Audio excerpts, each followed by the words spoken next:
Hello and welcome back to Let's Play Might and Magic 6, Raising the Bar. This is episode number 33, astonishingly. Thank you very much if you've been watching this series in its entirety for sticking with it for this long. Now in the last episode we met Loretta Fleece, who is the 5th out of 6 of the Council Quest representatives of the High Council, who gave us a set of quests, a promotion quest and a council quest, neither of which were we able to do there and then. But this episode we are going to go and find the 6th and final council member. We're going to complete the full set. We need to walk to an adjacent map for that, but first we're going to kill some stuff in the overworld. I've sped up these sections so they don't take too long. But we're just gonna loot a few chests and do a bit of exploration and stuff on the way. Okay, this episode I want to talk about something that I haven't talked about before, and that's because I didn't realise it existed, and that's speedrunning, and specifically speedrunning of this game. I didn't realise was a thing. You probably know what speedrunning is, but if you don't, basically it's just using all the possible means to run through a game to completion in the quickest possible time.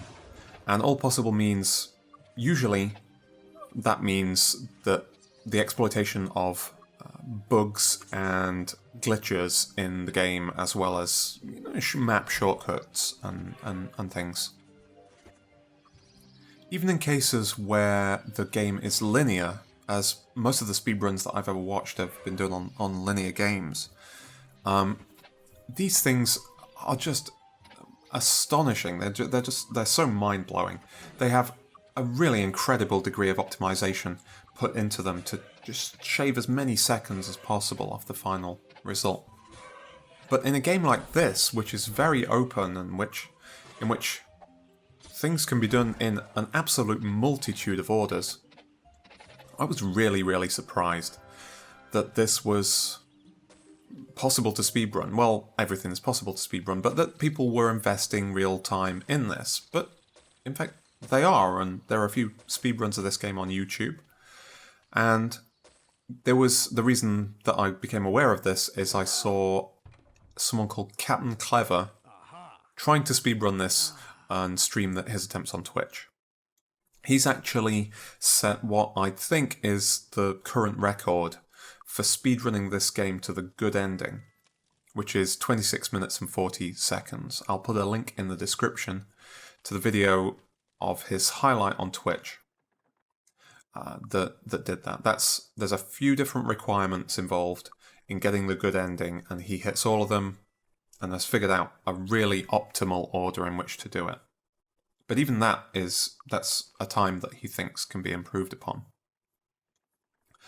The glitches that are exploited in order to get these times are just astonishing, and for a while it wasn't in any way clear to me what was going on, because although I'm sure CapnClever was explaining these things as he went on as he streamed on his actual archived speedrun, which is all that I saw.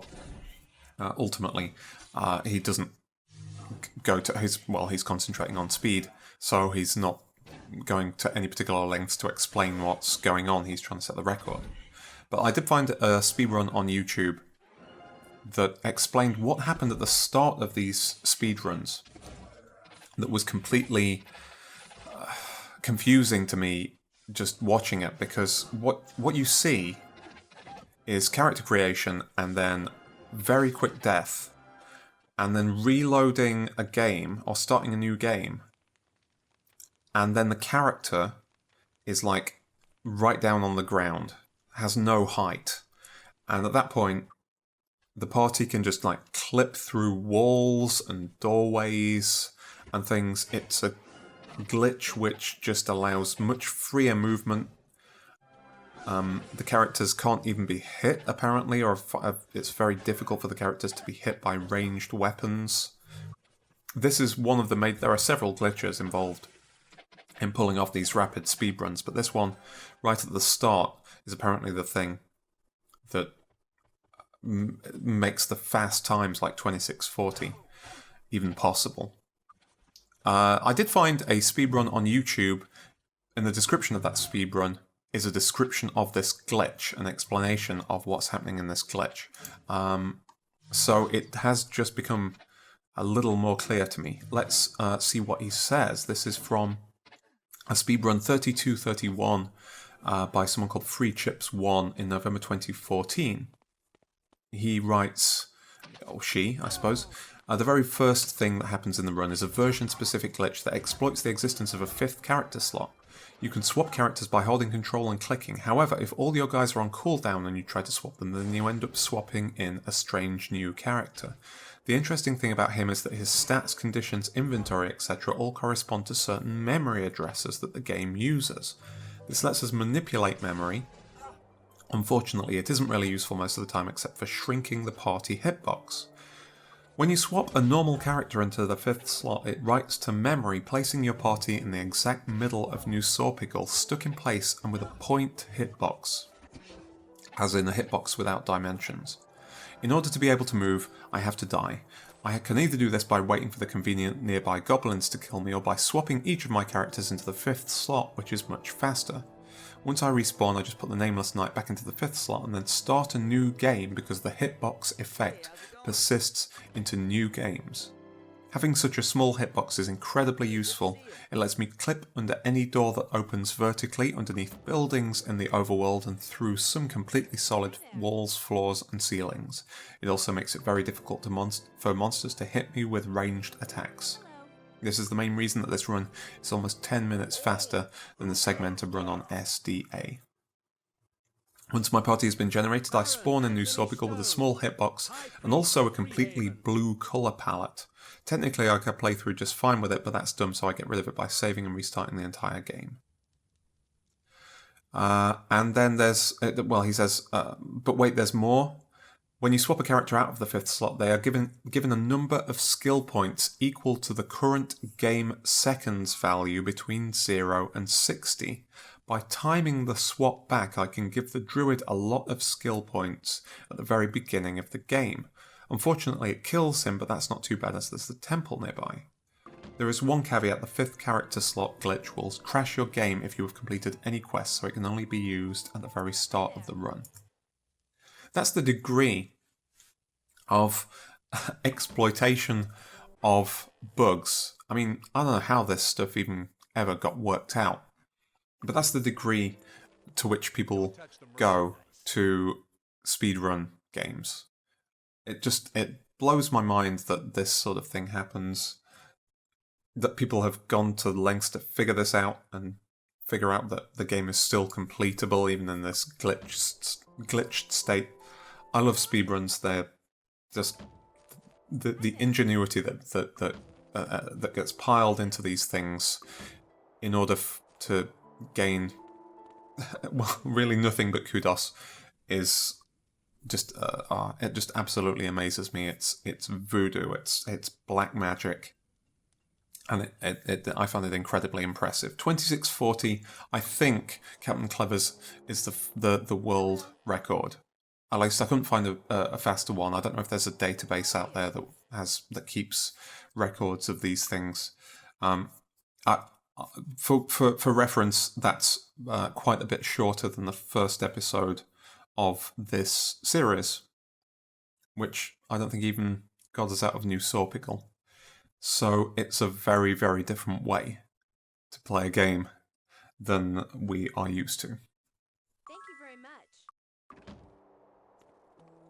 Now, while I was going on about speedruns, I completely missed the fact that we entered Castle Stone here and met our 6th council representative, who was Anthony Stone, and he gave us a promotion quest and a council quest, as is customary for the council leaders.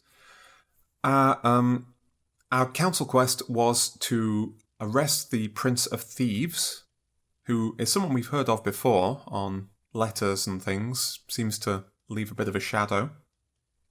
And our promotion quest was to restore the temple in Free Haven, we've been there and that place is gutted.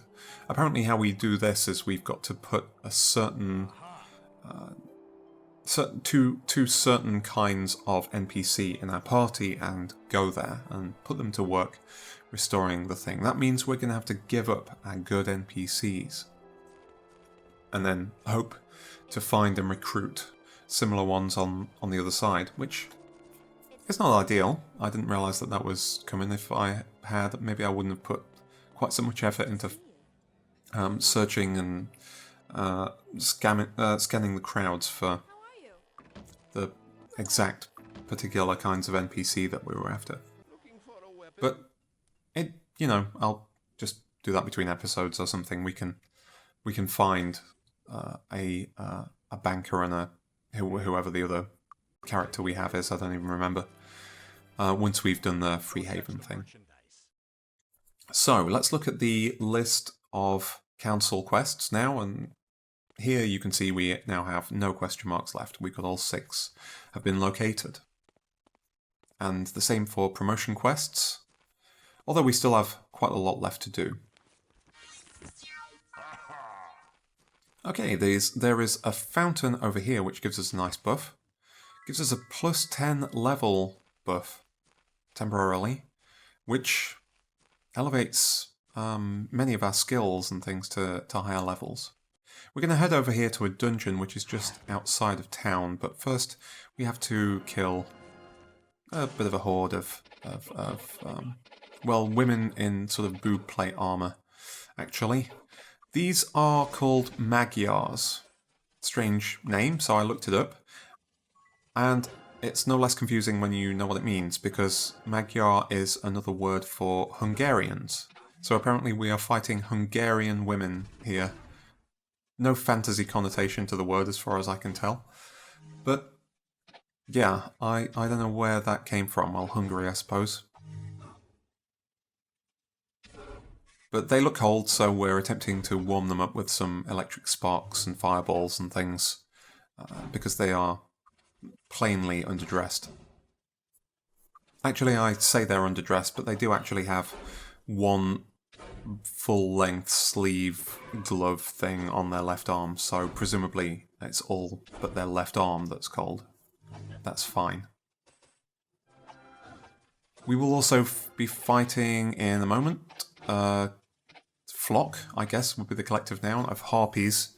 I don't know if we've seen those before in the run. Those are flying enemies, annoyingly. As any RPG player knows, any flying enemy ever is irritating. And these are no exception, but because a lot of our sparks, spells and things will not hit them, and because they can sneak up on us when we're not looking up, which is most of the time. But they aren't particularly challenging. These Magyar matrons kind of are, but yeah, I think we need to heal up there. I don't know why I'm saying that. I either did or didn't heal up, and I don't remember which it was. But there's the dungeon entrance over there. We're making our way to that.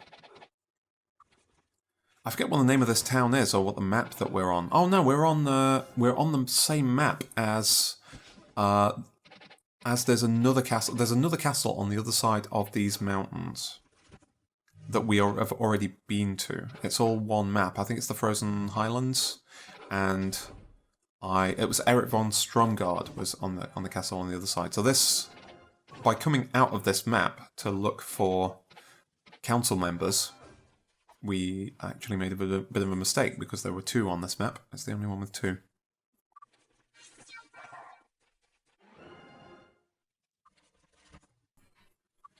Kind of running out of things to say now. Maybe I should have strung out the speedrun thing a little longer, done a bit more research.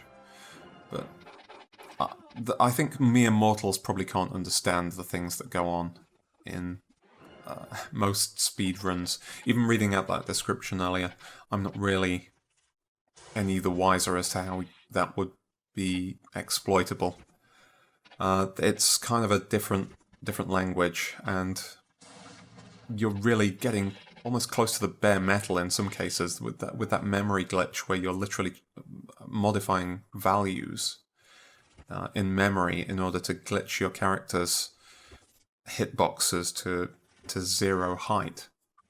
That's that's computer science, really. I mean, that's something that someone must have spent a very long time figuring out.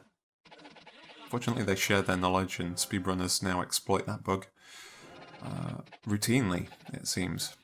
Seems that's the last of the harpies. No? No, it isn't. Well, it maybe soon will be. Yeah. So, we're just going to head to the entrance to this dungeon here, and we'll go in there in the next episode. This is the Shadow Guild, home to the Prince of Thieves. Hopefully, we find our culprit here and arrest him. Thanks very much for tuning in. I'll see you next time.